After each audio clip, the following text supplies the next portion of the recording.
So this year, Reverend John and I, have selected the new themes that we will be taking deep dives into during our worship services, and sometimes in our small groups and other programming spaces.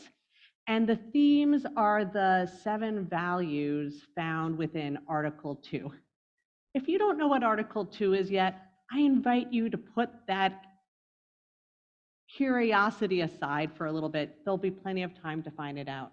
But these values are ones that are meant to help nourish, guide, inform our faith so we could be relevant, vibrant, justice-seeking, and loving people with each other and the world.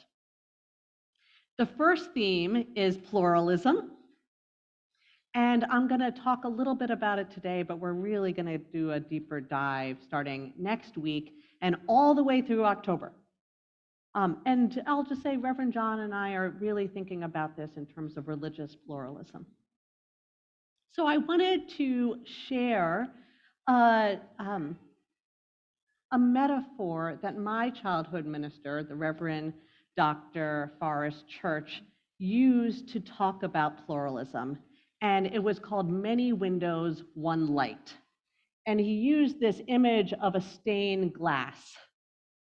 And what Forrest Church, the Unitarian minister, said was, there is one light that shines through a stained glass, one source, one unified divine holiness. And that holiness lights up all the windows. And yet, there are different colors. Each little frame of the stained glass, putting its own lens, its own interpretation, bringing its own color forward. The red is different than the yellow, which is different than the green, each important and distinct. He also noted that when you're looking at a stained glass, you're never exactly seeing the source for itself. You're always seeing it interpreted through human hands. And so, as part of that as well, the holy, the mystery, is always somewhat veiled from us. I like it too, because, and he didn't say this, but I think it's so obvious, by having more colors, it's more beautiful than any single color alone. In fact, the contrasts brighten each color and make us notice how beautiful it is to have that mosaic.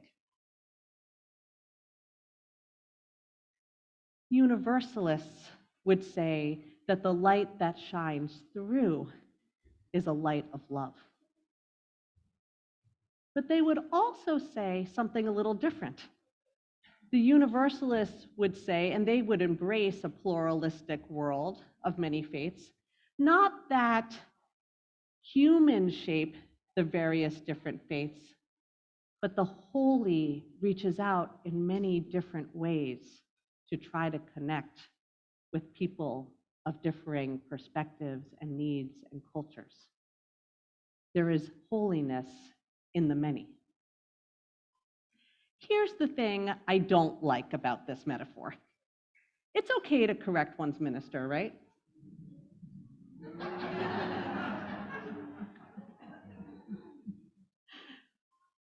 Forrest was very lovely when you met him. So the thing I don't like about it is each color is stuck, fixed within that leaded pane. There was no movement.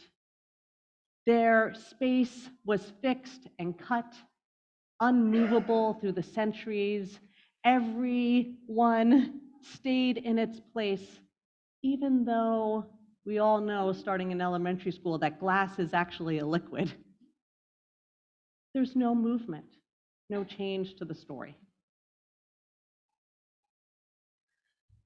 I recently have been somewhat binging, though now only on a week-to-week basis, on the Apple TV show Foundation, which is based on Isaac Asimov.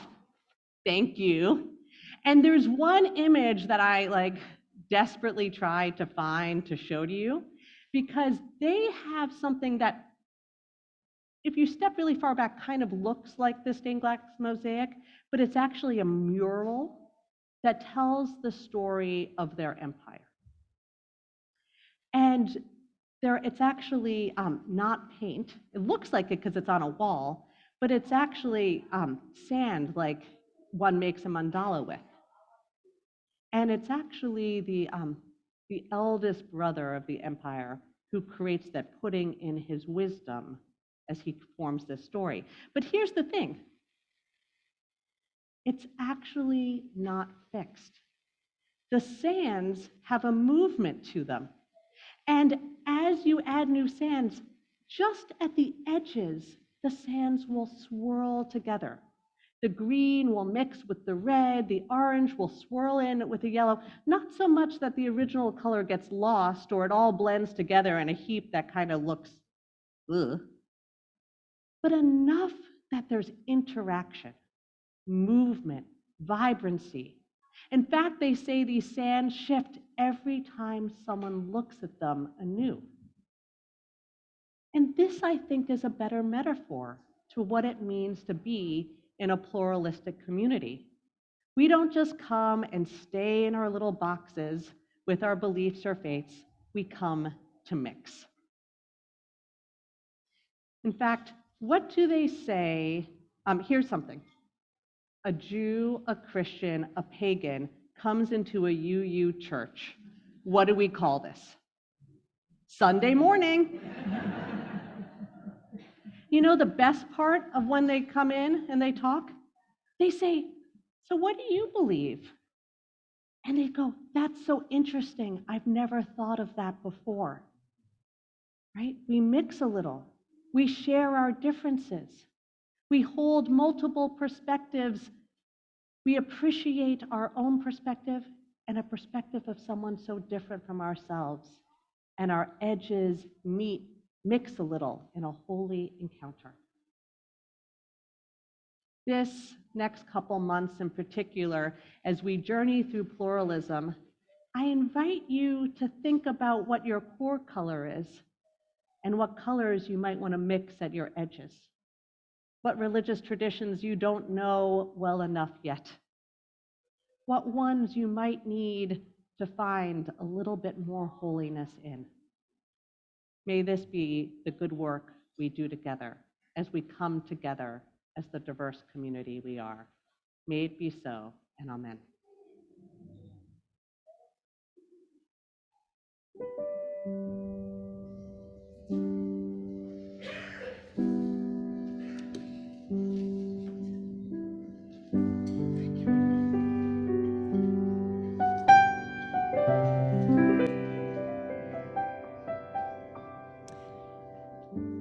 It is time to begin our water communion that represents the mixing of our lives with one another.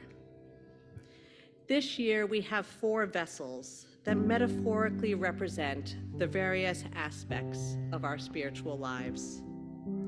The first one represents places of drought. This container, empty of water, represents the physical, spiritual, communal, societal, and psychological drought in our lives. We have known deep drought, some decades in the making. We have experienced the weariness of release from having pushed so hard for too long. The loss of loved ones who have died. The loss of security in face of environmental crises. The pain of knowing injustice in our bodies. The drought of inclusion, consideration, care, kindness, equity, wisdom, compassion. Losses and griefs beyond naming. Many of us have run dry. We offer this first water from last year's water communion to show that alone, individually, we do not need to be enough. We are nourished by those contributions contributed by those who came before us. We add water as a compassionate and prayerful act that brings us new life, fluidity, shifting, and softness. We come here grateful that as a community, we have an abundance of spiritual resources with which to offer.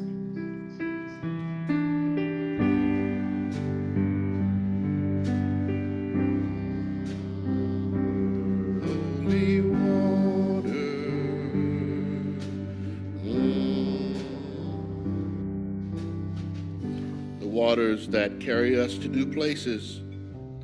The water we add from this vessel symbolizes a journey, a movement, or change, whether your journey is spiritual or physical.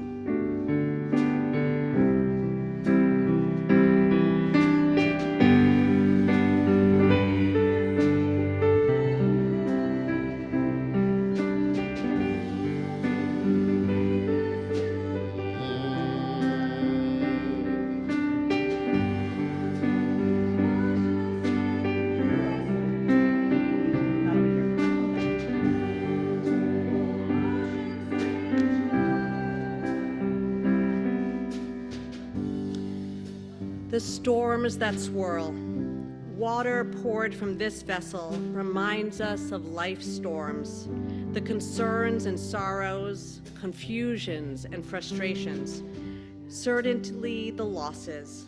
Allow this communion vessel to be one of receiving and healing as it absorbs your storm. Those tender parts of ourselves are welcomed.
Waters that lift us.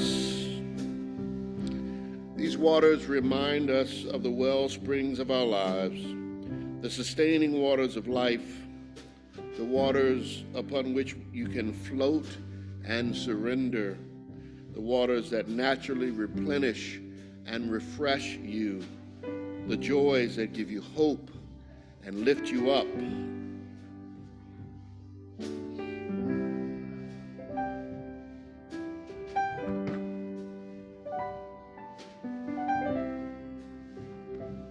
This holy water is made sacred by the many hands that have poured it with intention and love, the many stories that each drop contains, the many lives surrounding it in this unique moment, connected by commitment and faith.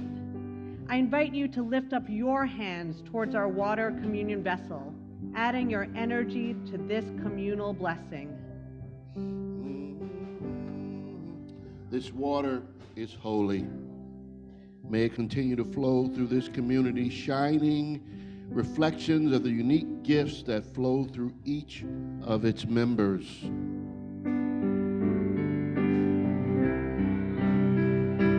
Holy water.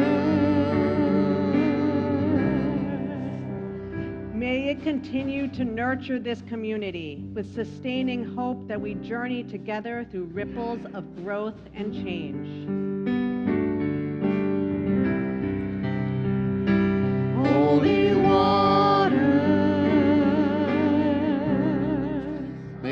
clarity reflect how we offer grace within our community and reflect a willingness to forgive ourselves and one another when we make mistakes. Holy water, may its ripples be a reminder that the changes and growth within this community bring movement and transformation to the world beyond our doors. holy water. In moments when the reservoirs of our hearts and spirits are drained by sorrow or pain, may it nourish us with the knowledge that we are surrounded by a deep and abundant faith, hope, and love. Amen.